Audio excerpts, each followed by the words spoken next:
Our next guest is probably wondering why we put him after a taco festival.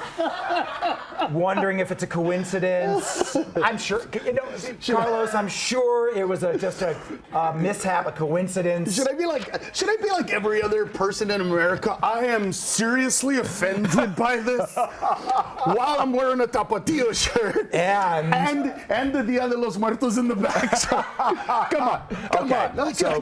And I didn't do this on purpose either. It just happened. Plus, you have a show called Taco Love in America. I do. What is that? It's because every single city that I go to, all right, when I first started in the 90s, early 80s, late 80s, it was, hey, the local, we got a nice Mexican restaurant, you got to check it out. It's, man, those the chilaquiles, like, yeah, right. I heard the best one was, man, you got to try the Quiscadilla. I like this. There's only one Q in there, but that's fine. Right. But everywhere I went, it was that. And within the past, I would say 3 years, it's where to get the best taco. And if there's a taco truck anywhere in that city, which pretty much there are now. Yeah. They tell me where to go. Okay. And I grew up near King Taco in LA. Just epic. You got to have those tacos. And so I started going. But the cool thing is, I started going because I love the old school stuff. I eat like brains. Wow. That's like the school. meat that I like, right? That's like, yeah. Like I have to go with 80-year-old Mexicans to eat that stuff. Yes. You know what I mean? Because anybody else, they're like, you're gonna do what? I have to go with the like, mijo, they don't know. I know, right? I thought menudo was a tough. No, and now they have fusion. They have, one of my favorite tacos, believe it or not, I think it's called Tacoholics in El Paso. It's a kimchi taco with the ribs from like a South Korean style. That sounds good. Yeah. And I was like, all right, whatever. I tasted it. I was like, wow, who did this? And the guy comes out in the back. He's a soldier that served, ended up in, being, he was somewhere in South Korea near the DMZ zone, and he ended up, finding out the recipe and got it and brought it back and made the place. Yeah. Okay. So that's the kind of stuff, it's interesting. Okay, so you got that going on. Of course, you're doing your stand-up this weekend at the South Point Hotel, Friday, Saturday, Sunday. Friday, Saturday, Sunday.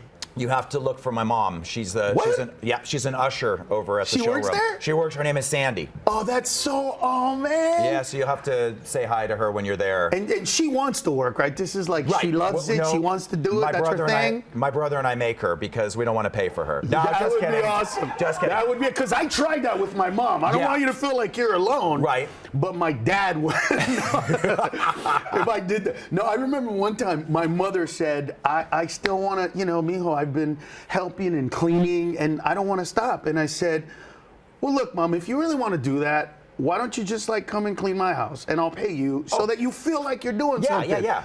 I thought I was helping, Right. Oh my, the phone calls I got from my family, bro. How dare you? You're gonna make Mom work after all the kids she had? You're gonna do that? And she wants to work. I'm just trying to help her out. They're like, you should buy her a house. I did buy a house. She lives in the house. What are you talking about?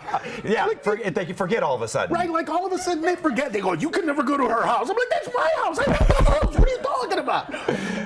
But they got really, really offended. So Carlos, we used to with you do the interviews up in the loft, but I found something out. Better. Well, we have to do the stage now because you and I share something in common. We have the same birthday, October 22nd. No way, dude. Yes. And really? I know that I just turned 50, and I know you're a couple years older. 52. So that's why I did us a favor. What was that? We didn't have to go up the flight of stairs. Oh, thank you. Yes.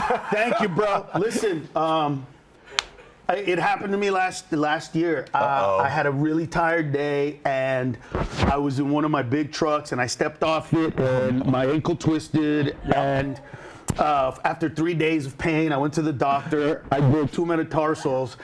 And I went, okay, I'm old. No, I'm not joking. That's the story. I literally like, I know I could turn it into something. I got out of my truck Yeah. and broke my foot. No, I'm not joking. It just happened to me. I was at Starbucks. I was coming out. Some people recognized me. They're like, "Hey, it's Jason from the news." I look back. Right. I'm like, "Thank you. I gotta go." I fell down the curb. Yeah, and I there's pain in me that I never would have had in my 40s or 30s, and especially 20s. Right. Anyway, are you getting to that place when you're driving that you don't even want to look sideways anymore? Like, I love my car because I'm like, I don't have to look. There's a little red light. There's somebody there. Yeah, right. Oh, it saved me from doing this whole thing. Because like that whole thing is just like something. Yeah. All Or right. you wake up and you have a pain and you just no idea. What was I doing that I have a pain there? I did nothing. There's nothing. Nothing. No. Yeah. People don't We're understand. getting there, bro. We're getting there. Anyway, catch Carlos Mencia this weekend over at the South Point Hotel and Casino. Sure to be a great time, and thanks for stopping by again. Anytime, Love how you always come in and check in with us. And always. Yes. Now Rachel, she's in her 20s, so you don't have to worry about this stuff for a while, right, Rachel? Yeah, right. I've had a rough life if I'm in my 20s, okay? It's been hard times.